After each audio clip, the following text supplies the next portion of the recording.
Bon, pour la première partie. D'abord, Anna, je n'ai pas la prétention, je n'ai pas eu cette prétention de faire une conférence scientifique. Parce que le mot est trop lourd. On peut faire, j'aurais pu faire peut-être une conférence scientifique sur les anticorps monoclonaux ou c'est pas le cas. Moi, en plus, je ne suis pas de formation en sciences humaines et je ne peux pas dire, l'exposé que j'ai fait est scientifique.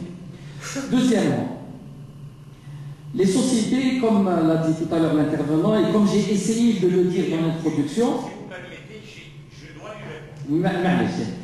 Je pense qu'une société, tout être humain a une partie rationnelle et une partie irrationnelle en lui.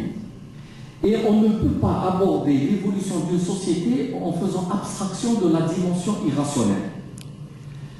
Donc, ce qui est philosophie ou la perception de la vie ou vision prime souvent sur l'aspect purement scientifique et technique. Parce que il y a la science sans conscience n'est que ruine de l'âme. Hein? Donc il n'est pas interdit. Maintenant, en ce qui concerne l'aya, qui est d'une société, c'est pas une sorte. Je ne fais jamais, je n'utilise jamais l'islam, quel que soit, je trouverais ça mal placé et pas rentable, même du point de vue pour aider au changement des choses. Donc, ni je m'appuie, ni sur, je ne détiens pas à la science islamique. Mais il n'empêche pas de faire référence à ce qui peut apparaître comme une sagesse qu'on peut retrouver dans l'islam, où j'aurais pu citer un verset de la Bible. Ce n'est pas interdit parce que ce sont des textes qui font appel à une partie de l'inconscient, qui ont une profondeur extrêmement importante. Et notre problème en tant que société, ce sont des problèmes souvent de valeur anthropologique. Je vais vous donner un exemple, parce qu'au-delà, c'était une simple introduction, je ne pouvais pas aller, même ni l'identité ni rien, sinon on parlera un exposé de plusieurs heures. Mais savez-vous que par exemple dans les années 90, l'aspect purement bestial et extraordinairement violent de ce qui s'est passé, et quand on se rappelle comment les assassinats étaient opérés, comment des choses incroyables, il y a un être équilibré ne peut pas aller faire ce genre de geste, même s'il y a un conflit politique, où il y a des fois des affrontements avec une possibilité de mort en bout de course, mais pas avec par exemple les kidnappés des femmes ou des hommes, ou les égorger. Mais il y a eu des choses absolument abominables. On n'a pas eu d'explication. Est-ce que les Algériens sont fous? Est-ce qu'il y avait quelque chose dans nos gènes? Qu'est-ce qui a mené cette explosion incroyable de violence? Je n'ai pas vu, j'aurais voulu voir des sociologues, des psychosociologues et tout aborder ce problème-là.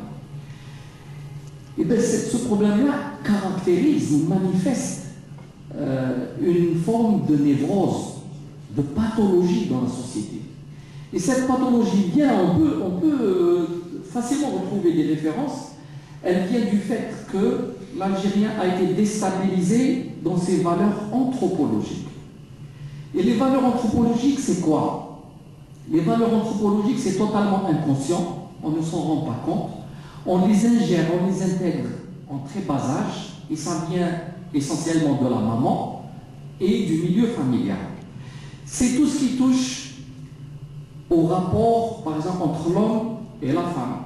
C'est la structure familiale telle qu'elle fonctionne. Ce sont des valeurs qui touchent à ce qu'on pense être l'honneur, la dignité. Quand quelqu'un vous dit « vous avez touché à mon honneur », avec une phrase, alors que chez un autre peuple, par exemple, il ne faut pas où est le problème. Donc qu'est-ce qui fait que dans un cas, il y a une réaction terrible, très profonde, et dans l'autre cas, pas du tout. Ce sont ces valeurs anthropologiques qu'on a dans notre inconscient. Pour être plus précis, le problème de l'apparition de l'élément féminin dans l'espace public a été un élément déclencheur de beaucoup de violences. Bon, mais bien, on peut lui reprocher beaucoup de choses. Je suis prêt à rentrer dans une critique sur beaucoup d'éléments. Mais il a instruit la fille. Il a instruit la femme. L'instruction de la femme a entraîné des bouleversements dans les rapports entre hommes et femmes.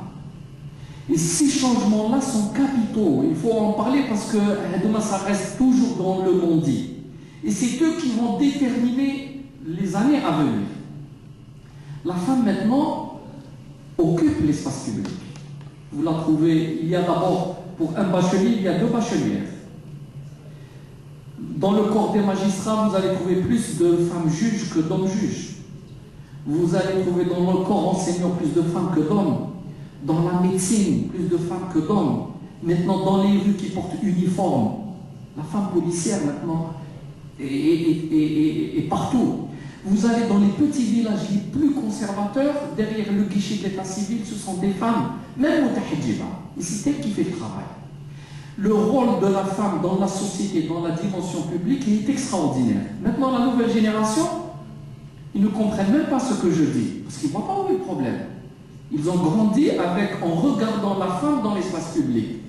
Mais dans les années 70, ce n'était pas possible. Donc la femme est rentrée par effraction dans l'espace public. Et cette libération, cette effraction de l'espace public a dérangé fondamentalement l'homme dans sa dimension autoritaire. Parce que l'homme, c'est lui qui dominait. L'idéal psychique, l'idéal du moi, comme le disent les psychanalystes, de l'homme, c'est que c'est lui le maître et la femme doit être dominée. Or, il s'aperçoit que dans la rue, la femme, elle l'arrête, elle lui retire le permis. S'il fait une infraction, le juge, c'est une femme et qui le condamne. S'il veut aller travailler, il trouve une femme avant lui. Et ça, rappelez-vous du discours du fils dans les années 90. Il voulait enlever les postes de travail à la femme pour les donner aux hommes. Il voulait lutter contre le mouvement historique de la libération de la femme. Et ça, c'est impossible. Donc, en 2011, on est rentré dans une phase d'apaisement lorsque la femme est dans l'espace public. Et là, je dois vous dire ça, que la conséquence, l'étape suivante, c'est la démultiplication des problèmes dans l'espace privé maintenant. C'est là où on va avoir beaucoup de divorces, beaucoup de problèmes. Parce que si l'homme a accepté dans son psychisme la présence de la femme dans l'espace public, il n'accepte pas encore les nouveaux rapports d'égalité à l'intérieur du couple. Or, la femme réussit dans la vie économique. La femme, elle trouve travail parce qu'elle est plus sérieuse que l'homme. Ou parce qu'il y a des raisons, il faut le dire. Là aussi, ça va renvoyer à ses valeurs anthropologiques, à ses structures familiales, etc. Plus la modernisation, la modernité qui est rentrée par effraction dans notre vie. C'est la ville, l'urbanisation. C'est les couples qui habitent loin du foyer parental. C'est la femme qui travaille et qui apporte aussi la partie qu'elle remplit dans la vie du couple. Et ça, c'est des réajustements de rapports qui se font. Dans les années 90, ces réajustements-là ont entraîné des pathologies, des névroses. C'est pour ça que le garçon se révoltait contre sa mère, contre sa sœur. Il y a eu des cas où le garçon allait se réfugier à la mosquée parce qu'il pense que la mosquée le protège et lui garde son autorité sur la femme. Et donc il utilise l'autorité censée lui être donnée par la religion pour pouvoir maîtriser sa sœur ou sa mère ou sa femme ou sa fille. Donc là, la société a basculé. Là, la société a changé. Et donc dites-vous bien que la violence qu'on a vécue dans les années 90 a une bonne part qui est due à la déstabilisation des valeurs anthropologiques. Rajoutez à cela l'urbanisation sauvage, rajoutez à cela l'exode rural. Vous savez, quand vous retirez, vous extirpez un individu de la société environnante, et Dieu sait comment notre société est pesante et lourde, parce qu'on a une structure familiale communautaire. C'est une structure familiale endogame, c'est-à-dire où le mariage entre cousins est très important. Et ça entraîne énormément de répercussions dont on n'a pas conscience sur le rapport de domination, sur le rapport d'autorité, sur l'image qu'on se fait du zaïm, il y a énormément de choses qui viennent. Voilà, et pour raccourcir ma réponse, je ne rajoute pas pour encore vous donner d'autres détails. Bien sûr que ni quelques versets coraniques, bien qu'il y ait une très grande sagesse pour celui qui peut essayer le Coran, qui n'a rien à voir avec une forme de piété, de zélote ou de faux dévots. Ça n'a rien à voir.